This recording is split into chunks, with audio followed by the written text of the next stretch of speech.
Yeah, I think happiness is just very interesting, and I think a lot of people are interested in it. I don't know. I came to it as partly as a skeptic, but also as someone who was very interested and wanted to treat it seriously. But I don't think we know the answer to that question. What are the policy implications of happiness or welfare? Oh, okay. I mean, I think those are still being explored, and that work still remains to be done. So I'm not sure what the answer to that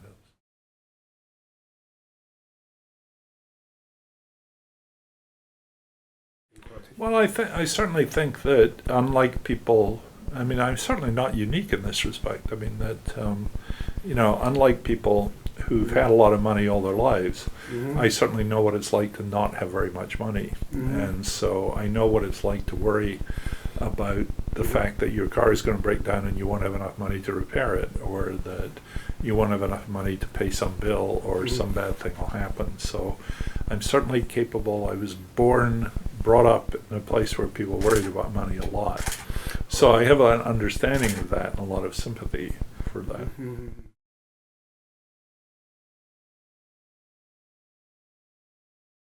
Well, I mean, I think so. I mean, it's funny because when I went to talk to my son's hedge fund, I said one of the things I'm concerned about hedge fund is that all these super smart kids like my son are working for hedge funds, whereas they should be curing cancer or something. Well, it turns out that half the people in my son's hedge fund are working on curing cancer, right? Because David Shaw, who's the owner of the hedge fund, is using computer science to try and model the way that cancer grows. So, maybe I was thinking about this the wrong way. I don't know.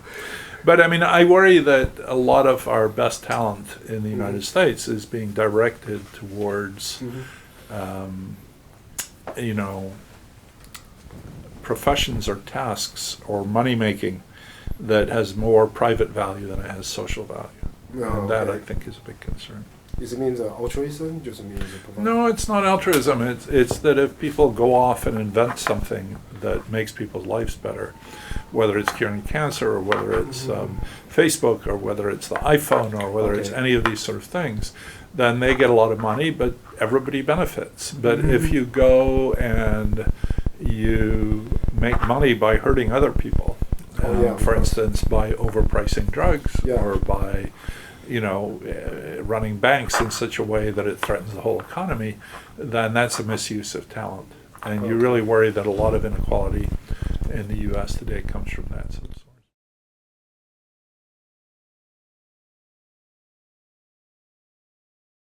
So there's two things that often come out of this, which is that East Asian countries do quite badly on this. There's Japan, Korea, Hong Kong, China.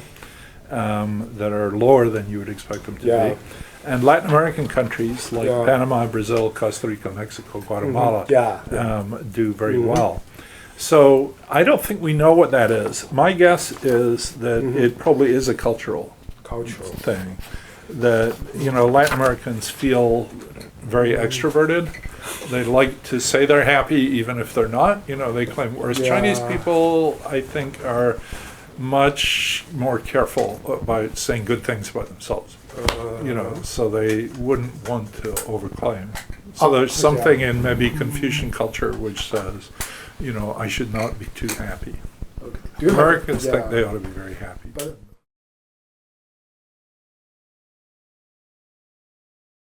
I don't think it's that. I mean, Chinese, Koreans save a lot. They have a large share of GDP that's saved. So I don't think it's that. I think it's sort of like, I think it's more connected up with this feeling that, East Asian parents believe that their children have to do very well and that somehow they have to justify themselves. And, it's a little like where I grew up in Scotland. I mean, people really believe in education. You really believe to get ahead. You wouldn't tend to say that you were doing very well. So culture is too maybe negative, right? A little bit. It's frowned upon to say that you're doing very well. That's God's judgment, not your judgment to make. Or that would be in Scotland. I don't know about it in China. Yeah. We always force our children, work hard. get the best. Don't think too much of yourself. Go and achieve things.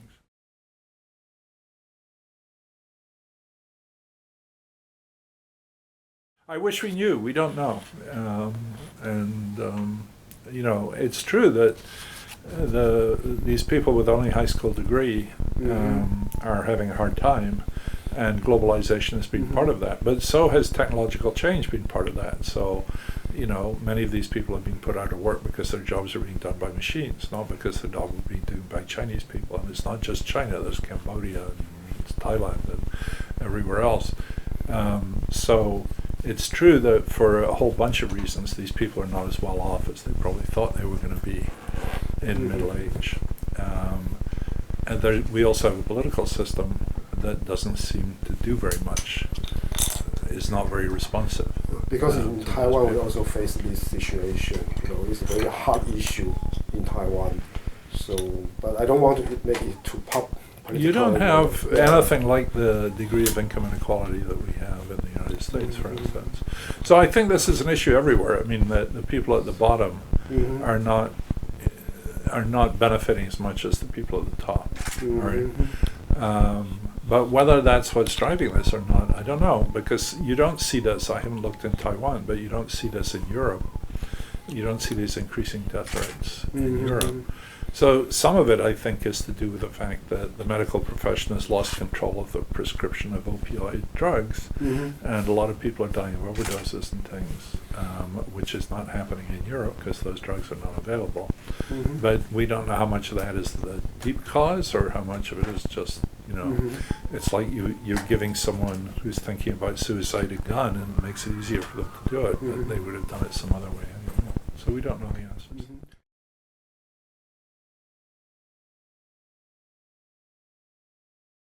Well, yes. I mean, I think that you have to be very careful. I don't think slowing down globalization or putting sand in the machine of globalization is a very good idea at all, because the very people you're trying to help would lose from that too. I mean, we're all benefit from having cheaper goods from East Asia. So that's not what you need to do. What we need is policies that don't leave those people behind so much, whether it's training policies or mobility or job insurance or something. But I think we have to think about it that these people just can't be left behind to use them. So I think educational policy is incredibly important too, because you know, it's bad enough if these people get left behind, but you want their kids to be able to do better than they did. That's another reason why you don't want to put sand in the wheels of globalization, because it's taking a lot of people out of poverty in China and India and elsewhere in East Asia, maybe even over time in Africa. So I think globalization and letting these markets work is a really good recipe for making people better off. But that doesn't mean that, and I think in China there's a lot of concern about the people, you know, the rural population does not benefit to the same extent, about the widening inequality in China. Taiwan is a smaller country, so you don't have quite this sharp problem. But I mean, I think there's probably some of the same concerns there. It certainly are in Korea.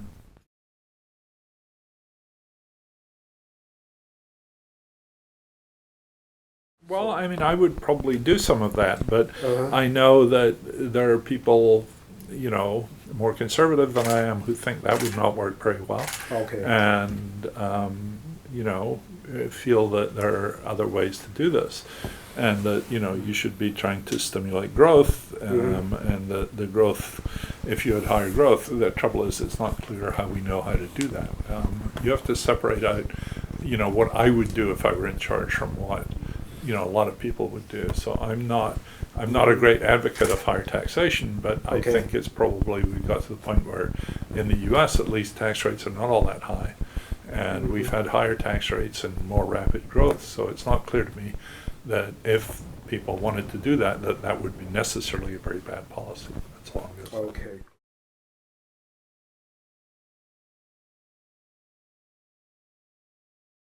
Well, if I knew that, you know, I would know the secret to world history. You know, I mean, this is not, you know, my friend Elhanan Helpman at Harvard and Tel Aviv is wrote a very wise book once called The Mystery of Economic Growth. Mystery of yeah, okay. and I mean, I think that's a good way of describing it.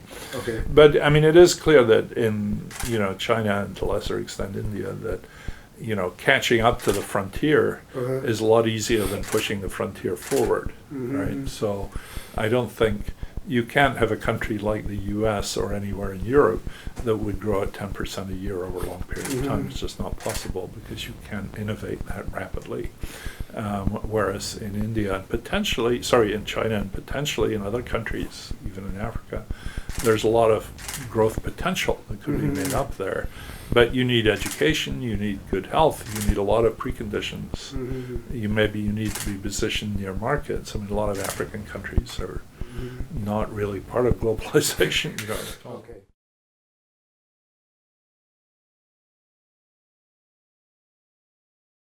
Well, I like democracy and would like to see democracy extended all around the world, Okay. China. So, I mean, at one level, the question has an obvious answer, which is, if the Chinese people could have everything they have now plus democracy, that would make them and the world a better place. The hard questions are about how you get from where you are now to that ideal. And I don't know about that, and I think what's happening in China is a little scary. And that, the growth rate is faltering. The politics seems to be in somewhat of upheaval, and that there's a lot of crackdowns going on. And I think the political leaders are very worried. And I think there's, if growth goes down very sharply, I think there's a real possibility of bad things happening. The Chinese leadership has been very dependent on economic growth to keep it in power and to give it its justification. If that growth went away, I don't know what they would do. But I imagine Taiwanese worry about these things. Yeah.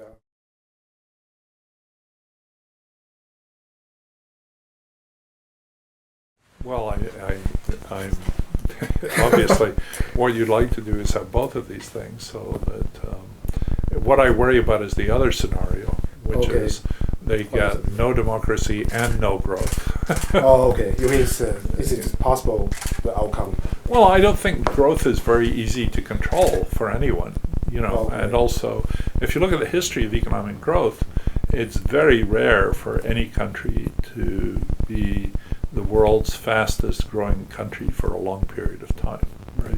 So usually what happens is, if you make a list of all the best performing countries over one decade, and then over the next decade, there's not that much overlap in those lists.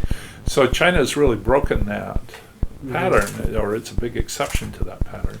So some people who would be more pessimistic than I am would argue that China's due for a reduction in growth rates. And I don't think the leadership or anyone else in China, it's not like pressing the accelerator on the car and making it go faster. It's probably true that they have more instruments than a fully democratic society would have. And so maybe they can do that, but I'm not sure that's enough.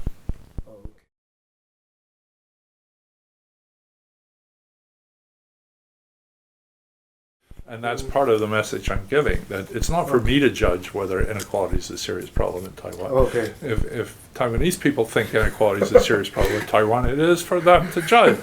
And one of the big things about my work is that people should not be telling other countries what to think about things. That's not the right way to go.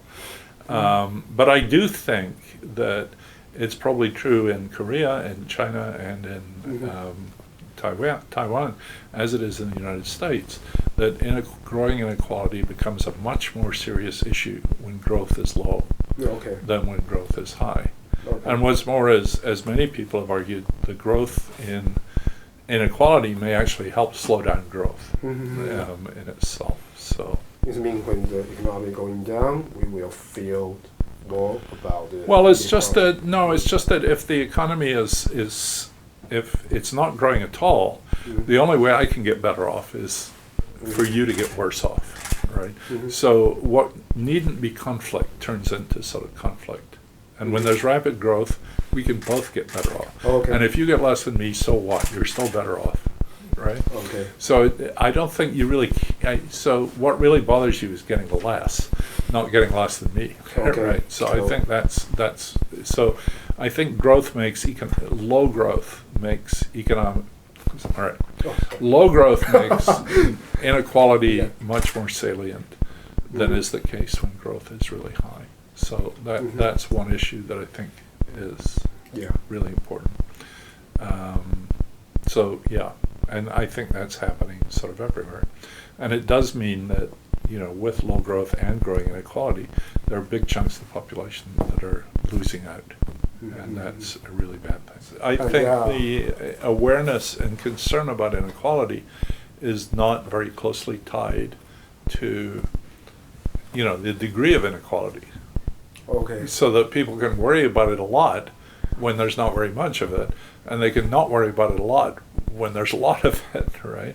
Okay. So it's clear, for instance, that, America is a much more unequal country than, say, Sweden, for example. It's also clear that the Americans like it that way, right? Do you know what I mean? Yeah, I know. So, and the Swedes would not like it that way. So you can't think that all peoples are the same about this. So maybe Chinese people are much more sensitive to inequality than Americans are. And also, I think thinking about inequality as a single thing is not very helpful, right? Because, one of the examples one of my colleagues gave, if Mark Zuckerberg, who invented Facebook, got even richer by inventing some new thing on Facebook that made people happy, what harm does that do? It increases inequality. Does it really do any harm? And yet, if some banker gets even richer, by sending the economy into a horrible recession, then that seems like a very bad thing. Yeah. So, it's not really inequality that's causing the problem. And sometimes it's just that people are being left behind that's causing the problem. That's not necessarily the same as inequality. You could have a lot more inequality, but people not be left behind. So, I think a lot of the poisonousness of inequality is due to growth slowing down. Okay. Right. Because when there's very rapid economic growth, even if there's expanding inequality, the people at the bottom are getting something.